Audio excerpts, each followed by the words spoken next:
When I first started gardening, I was like most people. I believed that plants needed fertilizer to thrive. Every spring, I'd buy bags of synthetic nutrients, convinced that more inputs meant better results. But after years of chasing the fertilizer dream, I discovered something that completely changed my approach to growing peppers. The most productive gardens aren't built on bags and bottles, they're built on living, breathing soil. Today I'm sharing the controversial no-fertilizer method that has transformed my pepper production and, more importantly, fundamentally healed my soil. If you're ready to break free from the fertilizer cycle and join a growing movement of gardeners who are achieving remarkable harvests through regenerative practices, keep reading. I spent my first 5 years as a gardener faithfully following conventional wisdom. I applied synthetic fertilizers religiously, watched feeding schedules like they were gospel, and yet something always felt off. My soil seemed lifeless, compacted, and despite the nutrients I was pouring into it, my peppers would eventually struggle with diseases and pest pressure. The moment of clarity came when I realized that I wasn't actually growing peppers, I was chemically managing plants in dead soil. The turning point happened during a particularly frustrating growing season when I was dealing with constant powdery mildew and root rot despite my best efforts. I started researching soil biology and discovered something fascinating. Synthetic fertilizers weren't feeding my soil, they were sterilizing it. These chemicals were essentially killing the very microorganisms that are designed to make nutrients available to plants naturally. I was trapped in a cycle where I had to keep applying more and more inputs because I'd destroyed the biological systems that could work for free. I'll be honest, transitioning away from fertilizer felt terrifying. What if my plants didn't produce? What if I'd wasted years building bad habits? But I decided to conduct a real experiment in my own garden, and what I discovered has been nothing short of revolutionary. Within 2 seasons of abandoning fertilizers and focusing entirely on soil biology, my pepper yields actually increased while my workload and expenses decreased dramatically. The real shock, the flavor, resilience, and vigor of the plants were incomparable to anything I'd grown before. The core principle behind this method is beautifully simple. You're not eliminating nutrition, you're optimizing how nutrients become available to your plants. Rather than force-feeding peppers through external inputs, you're creating conditions where soil microorganisms naturally cycle nutrients that are already present in your soil. Think of it this way, your soil is a living organism, and when it's healthy, it doesn't need you to hand-deliver every nutrient on a schedule. It manages that itself. This philosophy directly challenges the myth that plants are passive recipients of whatever you give them. In reality, plants are actually sophisticated communicators. They exude sugars and compounds from their roots that feed microbes, in exchange for nutrients those microbes make available. Fungi form networks that extend your plant's root system, and bacteria break down organic matter into plant-available forms. When you use synthetic fertilizers, you bypass this entire elegant system, and plants become dependent on your intervention. Many gardeners worry that without fertilizer, they'll get weak, unproductive plants. But honestly, the opposite is actually true. Peppers grown in truly living soil develop stronger root systems, more resilient immune responses, and a better ability to handle stress.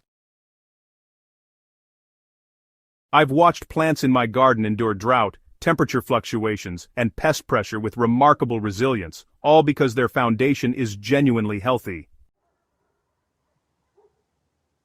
This isn't about deprivation, it's about abundance through natural systems.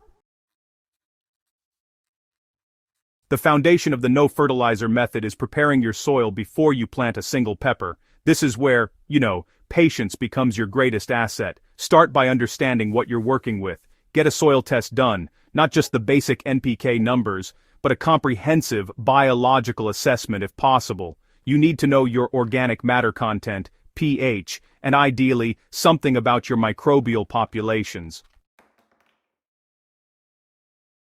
The secret weapon I've developed involves building what I call super soil, a living, biologically diverse growing medium that essentially becomes a self-perpetuating nutrient factory. Alright, let's start by adding a nice thick layer of high-quality compost to your beds. You want at least 2 to 3 inches worked into the top 6 inches of soil. But remember, it's not just any compost we're talking about here. This needs to be actively biologically alive. The best compost is one that still smells earthy and alive, where you can actually see decomposition actively happening. Dead, sterile compost just won't help you build living soil. Beyond compost, I like to incorporate specific organic amendments based on what my soil test reveals. For instance, if I'm deficient in calcium, I add some oyster shell flour, and for magnesium, I rely on mineral sources like basalt rock dust. It's all about giving your soil exactly what it needs.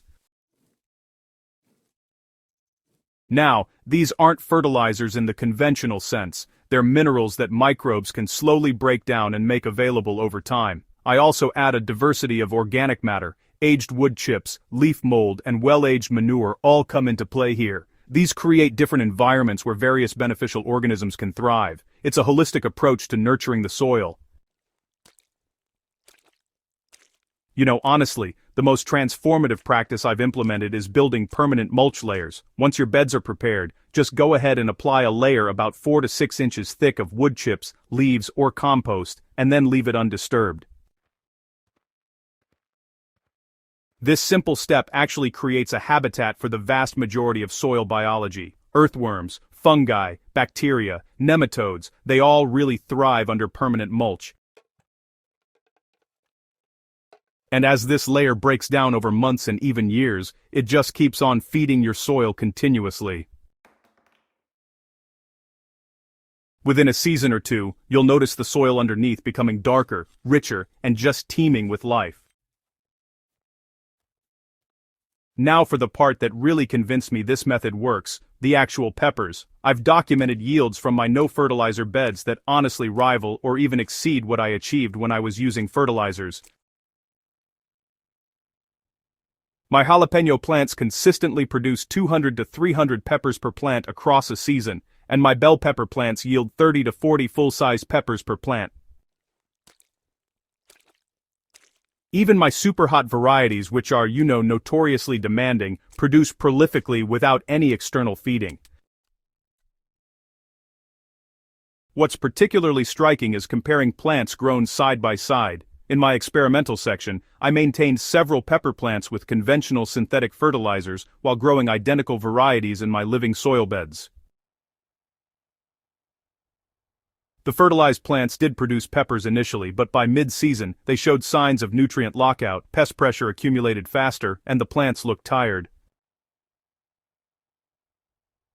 The same varieties in my living soil beds actually accelerated their production in the heat of summer and, honestly, maintained vigor right through to the first frost. The living soil plants handled heat stress way better, recovered faster from picking, and kept that vibrant foliage going all season long.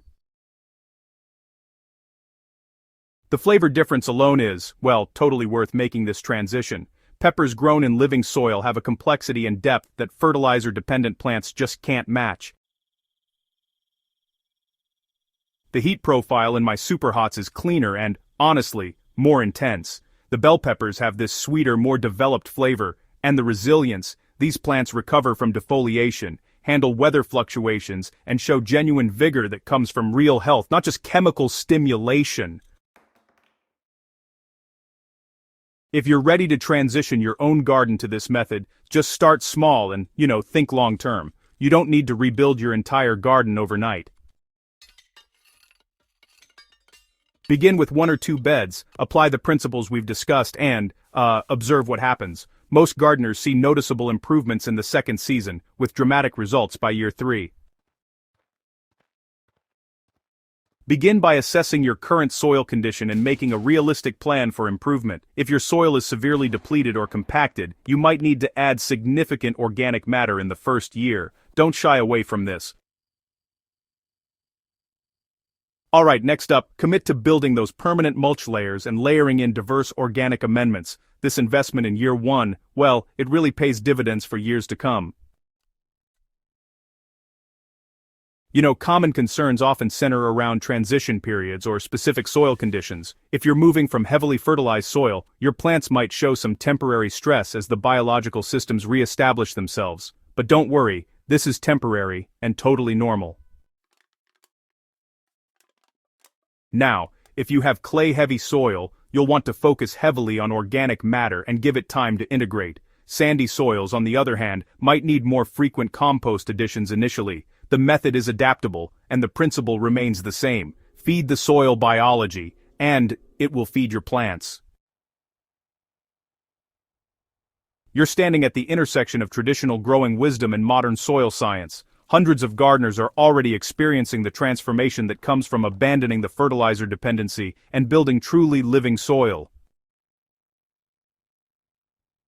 The peppers you can grow are more vibrant, your soil is more resilient, and the satisfaction of knowing you're building long-term fertility is, honestly, just incomparable.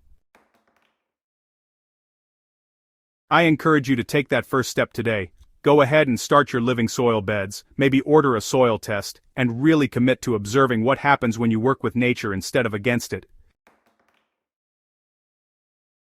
This is more than just a growing method, it's actually a philosophy that will transform how you think about gardening forever.